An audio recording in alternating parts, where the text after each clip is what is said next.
चला तर मग आज आपण शेवगा फ्राय करूया. छान चटपटीत आणि स्पायसी असा. तिथे काही शेवगा घेतला आहे, त्यामध्ये पण पाणी टाकू. थोडेसे मीठ आणि हा शेवगा उकडून घेऊ. 10-15 मिनिट बारीक गॅसवर शेवगा उकडून घेऊ. शेवगा आपण उकडून घेतला आहे. आता आपण शेवग्याला फोडणी देऊ.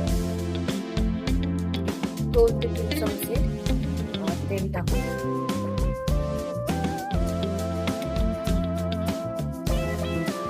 त्यामध्ये जिरे,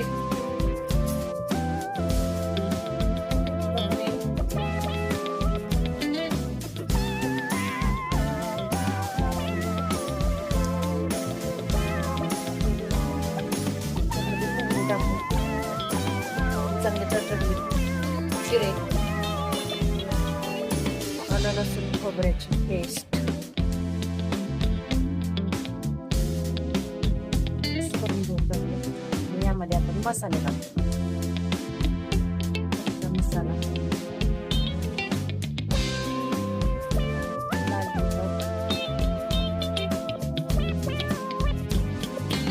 हळद, मसाले आपण चांगले परतून घेऊ. त्यामध्ये उकडलेला शेवगा टाकतो.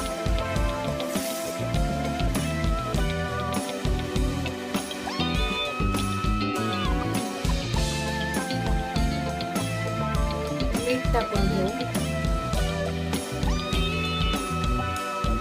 शेंगदाणा कूट, थोडासा शेंगदाणा कूट टाकायचा, खूप जास्त नाही टाकायचा. एक 5 ते 10 मिनिट हा शेवगा आपण वाफवून चांगला होतो.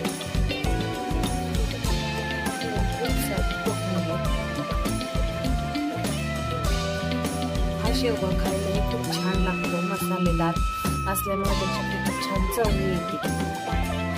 तुम्हाला हे आवडल्यास नक्की ट्राय करा.